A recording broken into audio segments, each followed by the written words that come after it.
dalam membahas soal Sanghyang Ongkara. Untuk itu pembahasan berikutnya, waktu dan tempat saya silakan kepada Dane Guru untuk membahas pembahasan.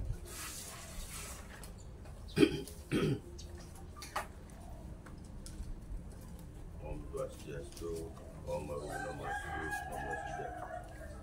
Jadi tadi sudah dibacakan sebuah sloka, yaitu terus dari sloka Ongkara Jenana.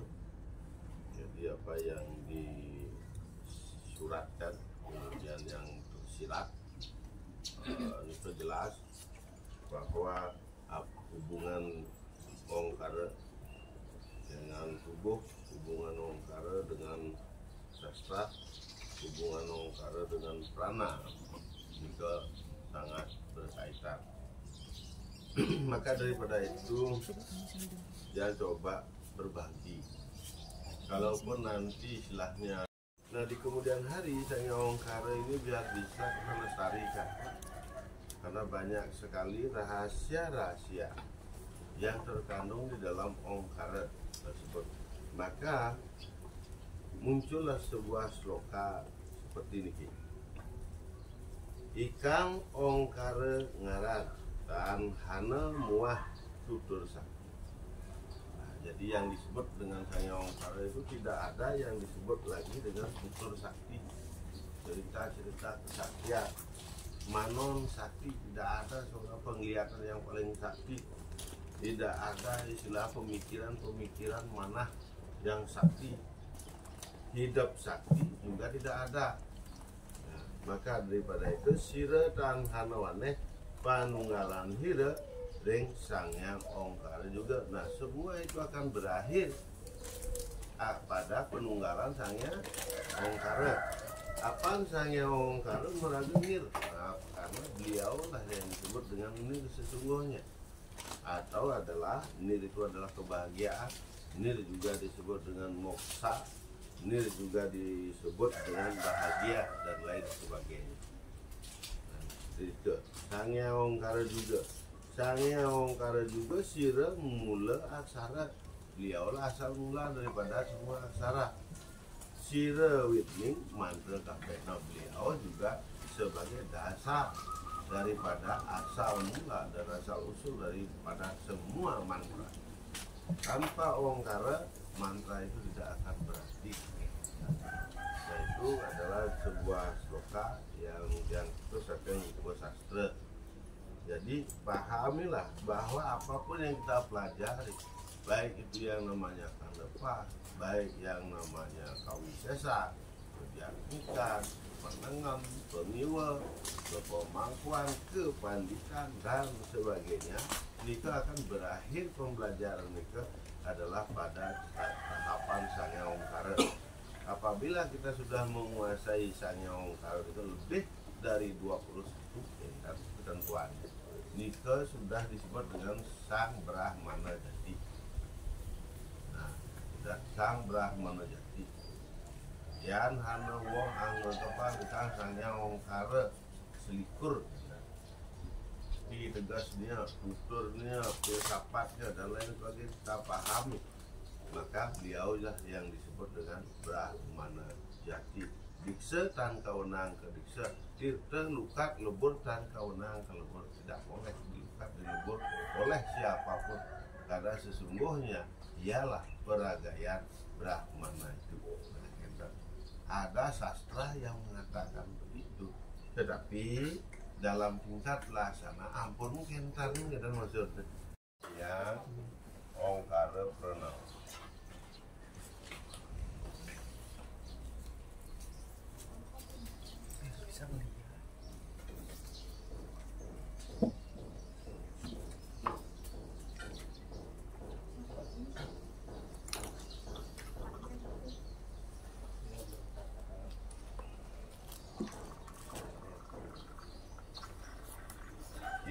Sanghyang Ongkara Pranava.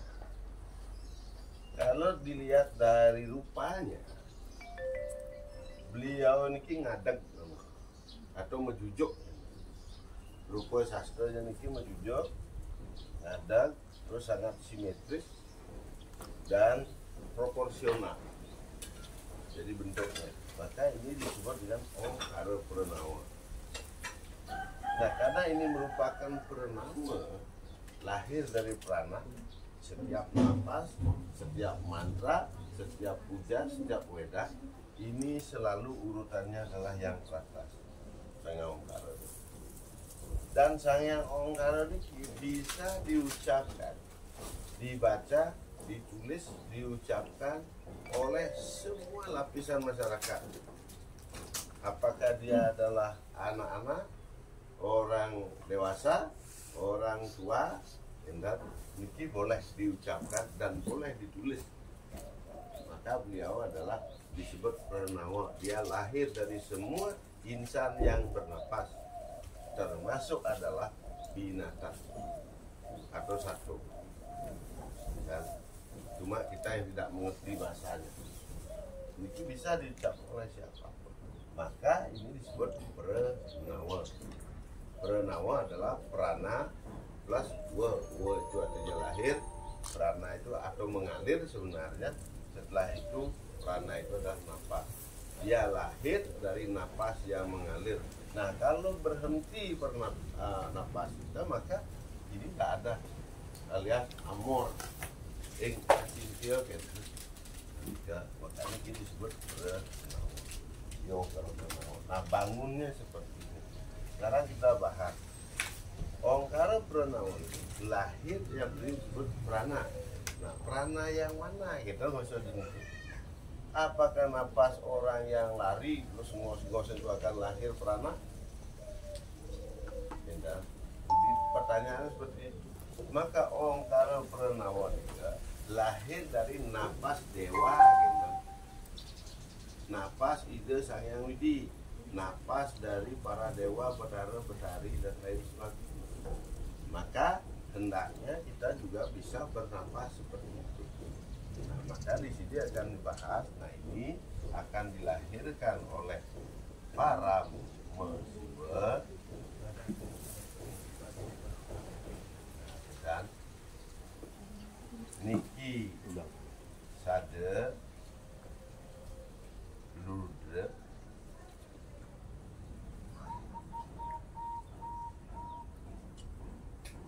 niki adalah siwa yama bat niki letak hidup maten bagian itu maka disebut siwa yama. Nah, kalau berbicara prana itu niki hubungannya dengan pranawa. Nah, hubungannya adalah dengan napas. Nah, kalau di bahasan umum maka ini akan dijadikan siwa, sada siwa, parama siwa. Tapi kalau dalam prana, karena kita menjelaskan pranawa, maka ini disebut parama siwa, ini sada rudra, ini siwa yang pati. Jadi tolong diubah dikit kalau berbicara masalah pranawa. Tapi kalau kita jelaskan ke anak-anak secara umum, niki tetap adalah sada siwa, dan niki tetap adalah siwa, sada siwa, parama siwa. Nah, karena niki napas, prana itu adalah kehidupan, maka ini juga siwa.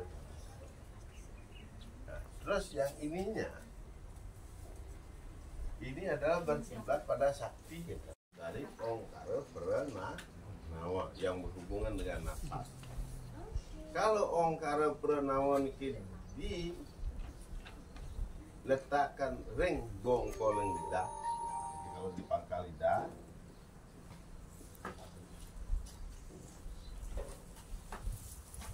maka dia akan menjadi ongkara mantra.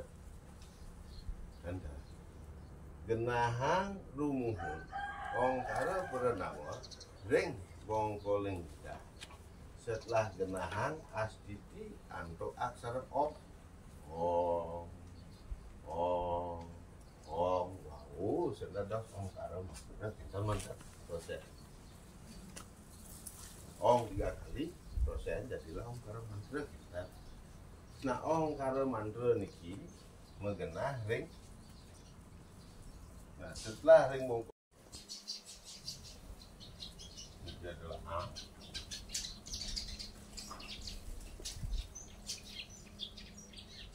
Ini adalah O.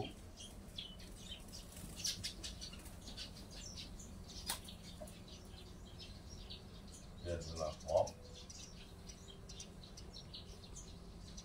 Nikinya de dan te yang terakhir adalah saraya.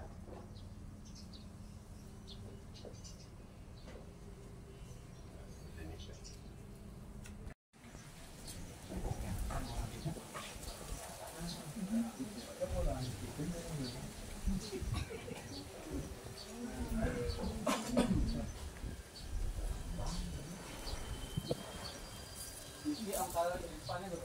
Yeah. Yang di application ini mempelajari tulisan atau ngerajah sanya ongkara yang ada di masing-masing organ tubuh yang sudah disebutkan tadi. Tujuannya ini adalah satu, ini dipakai pada saat pewintenan yang namanya pewintenan Brahmana Jaki. Maka daripada itu prosesinya itu adalah melalui mati atau raga itu, atau ada yang bilang tuh nyede raga. Nah tujuannya dan ini sebagai pengempat utawi penyinap nafsu angkara murka dan lain sebagainya yang masih dimiliki oleh orang tersebut. Rupa sanya ongkara, yaitu ada pertama adalah ongkara di rastu mata kanan, terus ongkara sesti itu di mata sebelah kiri. Setelah itu langsung kunci napas. Jadi mata agak dinaikkan agar kelihatan putihnya saja. Agar kelihatan putih saja, terus diketemukan. Ringka, jadi itu akan memerah dia, terus akan memerah, terus pelan-pelan dia akan keluar, dia namanya kita itu ya sudah cukup ya. Begitu kan, agar kesini semuanya. Jadi tinggal putihnya ya dulu. Tinggal putih. Tinggal putih. Nah, itu Marah itu tadi. ya. Marah itu ya. Tinggal putihnya. Iya. Adrenalinnya mesti harus dinaikkan memang. Cukup. Ada contoh. Itu adalah cara mempertemukan ongkara Sidirastu dan ongkara. Apabila sudah seperti ini juga disebut ongkara amrita.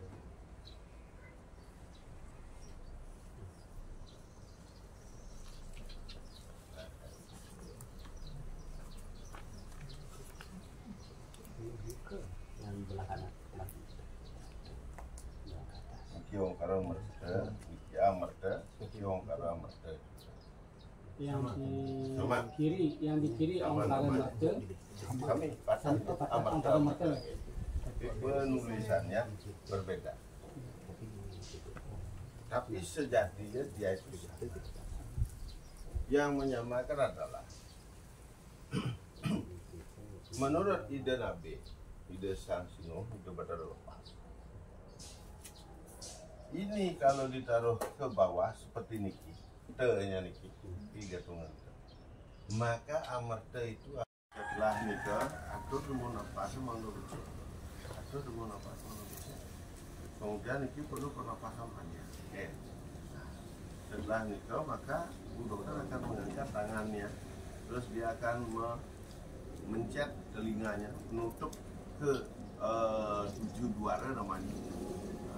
Petang ikan sabda duara, yang dimaksud sabda duara adalah 2 lubang hidung, 2 lubang mata, satu lubang mulut, dua lubang telinga, itu disebut sabda dwara. Maka dia akan menutup telinganya, terus kedua dia akan menutup matanya, ya. Ketiga baru dia mulut tertutup. Setelah itu dia akan tarik nafas, 1, 2, 3, tarik nafas, terus dikecatlah hidungnya sekuat-kuat. Lalu tidak ada nafas yang keluar dari manapun, ada. Nika yang disebut sabda dwara, yang pepat ikang sabda dwara, ngeranjing ikan sangyang ongkara pertama. Itu kalau endorfinnya di dahi itu tidak didorong oleh yang namanya sebuah saluran atau selangnya, yang namanya apa ya? Pineal gland. Nah, maka Nika tidak akan mencapai kebahagiaan. Meditasi dia itu susah. Selesai meditasi, no Bayu. Justru sebenarnya setelah selesai meditasi, justru punya ide yang bagus.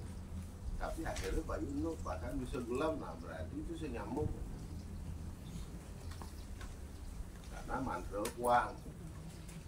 Bayu menyusup dengan sabda, sabda menyusup dengan hidup, kan Wendel menyebut ini rahasia. Nah, disebut prana, suci, kundalini gitu cepat.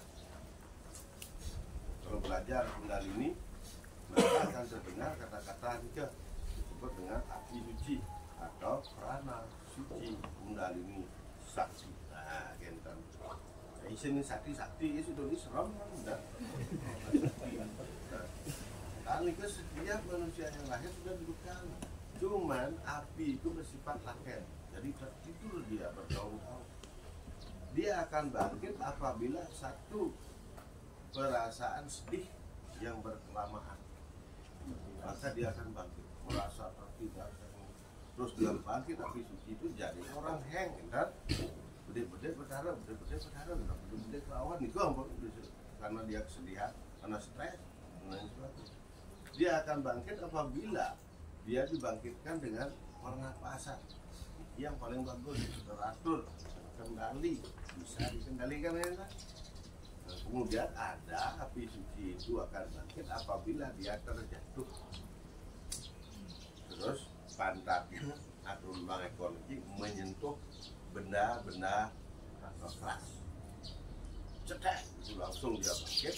Maka setelah dia bangkit juga langsung ingin kayu aja ngomong dan kau naduna kita yening jadi bermeditasi menemuang sang yang ongkara gadat wau yang barusan dengan ongkara sumungsang.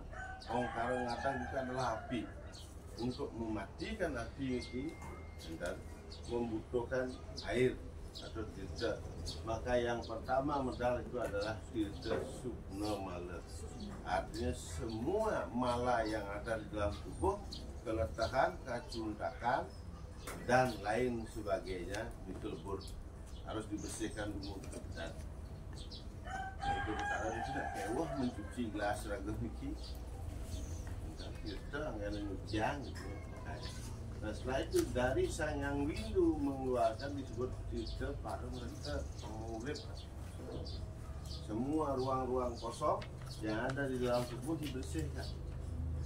Dan setelah itu dari sang yang ada candra, kita menguasai tirta nirmala, banyak ning kena gitu. Depan di minggu ketiga, ya, di minggu ketiga yang ambil minggu ketiga akan kita lanjutkan kembali. Ini saking keasikan kita belajar, mungkin tidak ada yang kita sudah duduk selama 6 jam. Jadi itu membuktikan bahwa betapa kita yang ada di tempat ini begitu haus akan pengetahuan. Dan tidak ada yang mengeluh sepanjang dari jam 9 pagi sampai jam 15 kurang 18 menit 32 detik. Terakhir perlu saya ingatkan kesimpulan sementara dari pertemuan workshop Sangyang Ongkara Niki yang simpulkan, dan ini mohon diingat baik-baik, bila perlu jadi pengingat kita setiap saat.